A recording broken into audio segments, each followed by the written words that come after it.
দৃষ্টিশক্তি, শ্রবণ শক্তি, বোধ শক্তি দিয়ে সুসজ্জিত করেছেন এবং ভালো মন্দের পার্থক্য করার শক্তি দান করেছেন। সেই মহান আল্লাহ রাব্বুল আলামিনের প্রশংসা করে আমরা শেষ করতে পারবো না, তো এক কথাই বলি আলহামদুলিল্লাহ। তারপরে তার প্রেরিত মহাপুরুষ দোজাহানের রহমত, তার প্রতি বিশ্বাসী ও তার ইচ্ছা আদেশের অনুগত মহৎ ব্যক্তিদের শ্রেষ্ঠ সাইয়্যিদুল মুরসালিন খাতামুন নবীন জনাবে মুহাম্মদ রাসূলুল্লাহ সাল্লাল্লাহু আলাইহি ওয়াসাল্লামের উপর দরুদ সালাম শান্তির দ্বারা বর্ষিত হোক, আল্লাহুম্মা আমিন। এই সংক্ষিপ্ত প্রশংসার পর আজকে আপনাদের সামনের যে বিষয়, যেহেতু কুরবানি, তো ইনশাআল্লাহ এই কুরবানি সম্পর্কেই খুব সংক্ষেপে কয়েকটা কথা বলে আমার বক্তব্য শেষ করব ইনশাআল্লাহ। ওয়া তৌফিক ইল্লা বিল্লাহ। আমরা যে শব্দটা কুরবানি রূপে ব্যবহার করি বা আমরা জানি পরিচিত, সেটার আসল শব্দ হচ্ছে কুরবান, যার অর্থ হচ্ছে নৈকট্য। উর্দু বা ফার্সিতে কুরবানি রূপে পরিচিত হয়েছে, এটারও অর্থ হচ্ছে নৈকট্য। কুরবানি কাকে বলা হয়? আল কুরবানু মা ইউতাকাররাবু বিহি ইলাল্লাহি তাআলা। কুরবানি ওই মাধ্যমকে বলা হয় যার দ্বারা আল্লাহর নৈকট্য হাসিল করা হয়।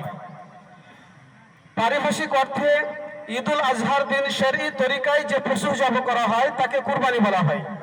তাহলে কুরবানির অর্থ এবং কুরবানি কাকে বলে, সামনে দেখো হটো সব সামনে। এবার কুরবানির গুরুত্বটা কি? কুরবানির গুরুত্বের ব্যাপারে আল্লাহ রাব্বুল আলামিন বলছেন ওয়াল বুদনা জাআলনা, আল্লাহ রাব্বুল আলামিন বলছেন যে এই কুরবানির পশুগুলো তোমাদের জন্য আমি নিদর্শন হিসাবে, আল্লাহ যে নিদর্শন সেটার মধ্যে আমি রেখেছি এবং এর মাঝে তোমাদের জন্য কল্যাণ রয়েছে। অপর আয়াতে আল্লাহ রাব্বুল আলামিন বলেন ফাসাল্লি লিরাব্বিকা ওয়ানহার, তুমি তোমার প্রভুর উদ্দেশ্যে সালাত আদায় করো এবং কুরবানি করো। নবী সাল্লাল্লাহু আলাইহি ওয়াসাল্লাম বলেন মান কানা লাহু সাআতান ওয়া লাম ইউযহি ফালা ইয়াকরিবান্না মুসাল্লানা, যার সামর্থ্য আছে আর সামর্থ্য থাকা সত্ত্বেও কুরবানি করলো না, সেই ব্যক্তি যেন আমাদের ঈদগাহের নিকটবর্তী না হয়। তাহলে আমরা বুঝতে পারলাম যে কুরবানির যে গুরুত্ব। আমাদের সামর্থ্য থাকলে ইনশাআল্লাহ কুরবানি দিতে হবে, যদি সামর্থ্য থাকার পরেও কুরবানি না দিই, নবী সাল্লাল্লাহু আলাইহি ওয়াসাল্লাম বলেন সে যেন আমাদের ঈদগাহের নিকটবর্তী না হয়। তো কুরবানির গুরুত্ব আমরা জানলাম। এবার উদ্দেশ্য, আমরা যে কুরবানি দিব কেন? কুরবানি দেওয়ার উদ্দেশ্য হচ্ছে আল্লাহ ভীতি বা তাকওয়া অর্জন করা। কেননা জাহিলি যুগে বা কাফের মুশরিকরা তাদের দেব দেবীর নামে কুরবানি করত এবং কুরবানি করে সেই পশুর কিছু মাংস তাদের মূর্তির উপরে রাখতো বা তার রক্ত ওই মূর্তির গায়ে লেপন করত।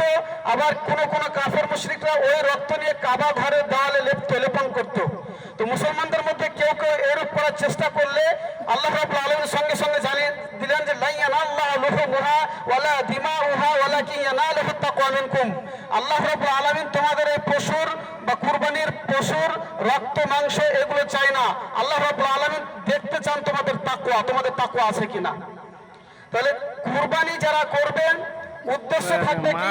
যে তাকওয়া, আল্লাহ ভীতি অর্জন করা। কারণ আল্লাহ ভীতি অর্জন করা ছাড়া যদি যে কোনো উদ্দেশ্যে আপনি কুরবানি করেন না কেন, আপনার কুরবানি কবুল হবে না। আল্লাহ রাব্বুল আলামিন বলেন যে ওয়াতলু আলাইহিম নাবা ইবনে আদম বিল হক। নবী সাল্লাল্লাহু আলাইহি ওয়াসাল্লামকে বলছেন যে তুমি আদম আলাইহিস সালামের দুই পুত্রের ঘটনা, যেটা সত্য ঘটনা, সেটা তুমি মানুষের সামনে বলো, বর্ণনা করো। কেন? ইয কররাবা কুরবানান ফাতাকুবিলা মিন আহাদিহিমা, যে এরা দুজনেই কুরবানি করেছিল, এদের দুজনের মধ্যে একজনের কুরবানি কবুল হলো, ওয়ালাম ইউতাকাব্বাল মিনাল আখার, দ্বিতীয় জনের কুরবানি কবুল হলো না। তো যার কুরবানি কবুল হলো না সে তখন লজ্জায় পড়ে গেল, মান সম্মানে পড়ে গেল, প্রেস্টিজে পড়ে গেল। আমরা যেমন প্রেস্টিজে পড়ি যে আমি কুরবানি না দিলে লোকে কি বলবে, কিন্তু নামাজ পড়ি না, আল্লাহ কি বলবে এটা আমরা ভাবি না, কিন্তু কুরবানি না দিলে লোকে কি বলবে এটা আমরা ভাবি। তো তার মাঝে যার কুরবানি কবুল হলো না সে প্রেস্টিজে পড়ে গেল যে আমার কুরবানি হলো না, লোকের সামনে আমি মুখ দেখাবো কি করে, আমি তো লজ্জায় পড়ে গেলাম। তখন সে রাগের বশে বলছে লা আকতুলান্নাক, আমি তোমাকে হত্যা করব। তখন তার ভাই বলছেন যে ক্বালা ইন্নামা ইয়াতাকাব্বালুল্লাহু মিনাল মুত্তাকিন, আল্লাহ রাব্বুল আলামিন শুধু মুত্তাকিনদেরই এই কুরবানিগুলোকে কবুল করে। তাহলে আমরা যারা এখন কুরবানি করছি, কে আমরা মুত্তাকি, কে আল্লাহর ভয়ে করছি, কে বংশ করার জন্য করছি, কে লোক দেখানো করছি, আমরা ভালো জানি।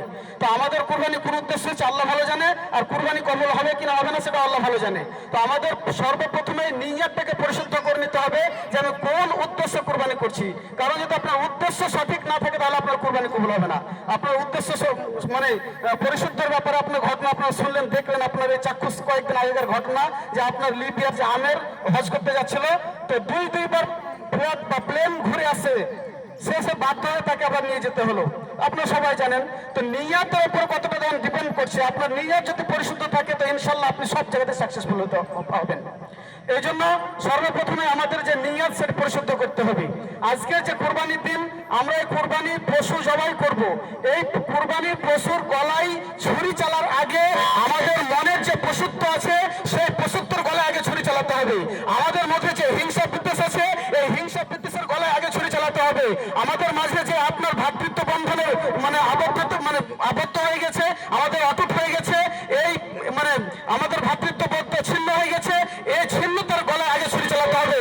আজকে আমাদের মা বাবার সঙ্গে ভালো সম্পর্ক নাই, এই কেন সম্পর্ক নাই এটার বিরুদ্ধে আগে ছুরি চালাতে হবে।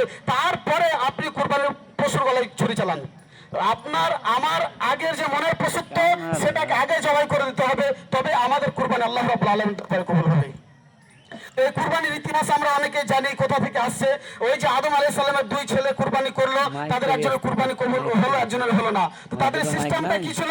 যে যার কুরবানি কবুল হবে আসমান থেকে আগুন এসে তাকে পুড়িয়ে দিবে বা জ্বালিয়ে দিবে। তখন কি মনে করা হতো যে তার কুরবানিটা কবুল হয়ে গেছে। তো আমাদের তো সেই সিস্টেম নাই যে আমাদের কুরবানি কবুল হচ্ছে কি হচ্ছে না সেটা আমরা বুঝতে পারছি না। তো তাদের বিধান ছিল, তাদের যা সেই সময়তে শেষ হয়ে গেছে। পরস্পর ভাবে এই বিধান চলে আসে।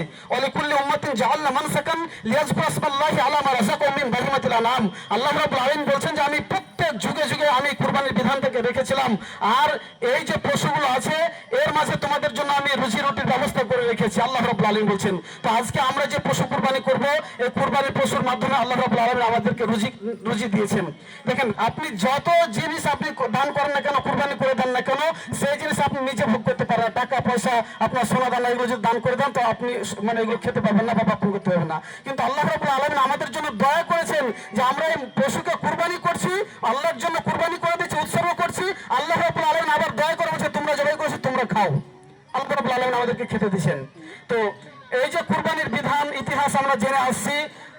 হযরত ইব্রাহিম আলাইহিস সালামের ব্যাপারে আমরা জানি যে এই বিধানটা তিনার জামানা থেকে চলে আসছেন যে ফালাম্মা বালাগা মাহু সায়া ইন্নী আরা ফিল মানামি আন্নী আযবাহুক ফানজুর মাযা তারা। আমরা অনেকে ঘটনা শুনেছি যে ইব্রাহিম আলাইহিস সালাম নাকি স্বপ্ন দেখলেন যে তোমার প্রিয় জিনিসকে কুরবানি করো। ইব্রাহিম আলাইহিস সালাম খোঁজাখুঁজি করলেন, যে খোঁজাখুঁজি করে প্রিয় জিনিস কিছুই খুঁজে পেলেন না। তিনি একদিন 100টা উট কুরবানি করে দিলেন। এই যে একটা ঘটনা আমরা শুনেছি। দ্বিতীয় দিন আবার স্বপ্ন দেখলেন, আবার 100 কুরবানি করে দিলেন। তৃতীয় দিন আবার স্বপ্ন দেখলেন, আবার 100 কুরবানি করে দিলেন। পরপর 3 দিন থেকে 3 দিন 300 কুরবানি করলেন। এই ঘটনাটা মিথ্যা ঘটনা। সেটা হচ্ছে আল্লাহ রাব্বুল আলামিন সরাসরি বলছেন যে ফালাম্মা বালাগা মাহু সায়া।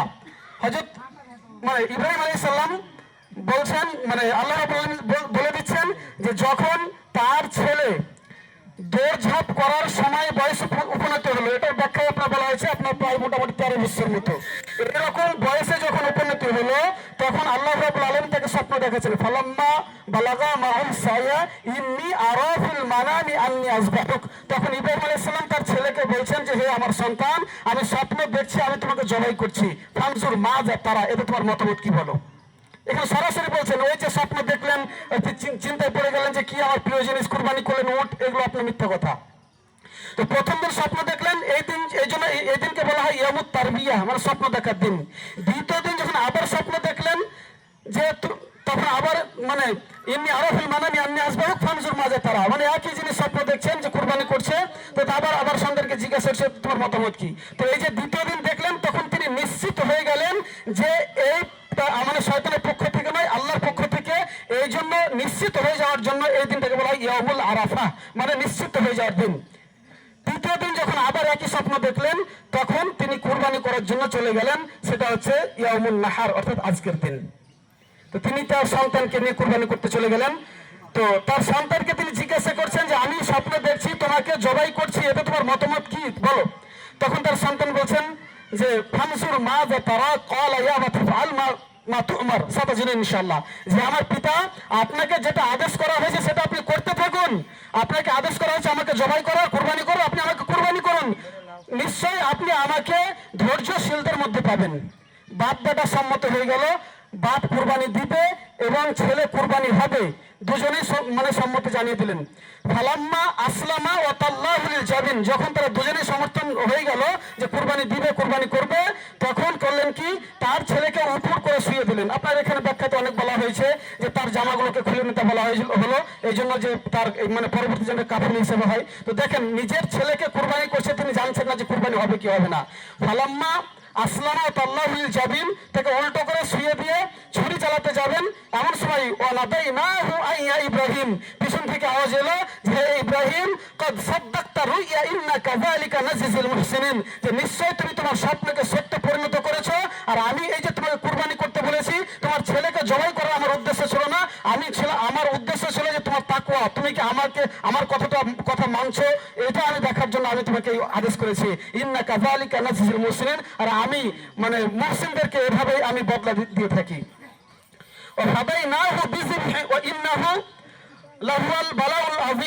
তারপর তিনি বলছেন যে এটা একটা হলো মহান কুরবানি।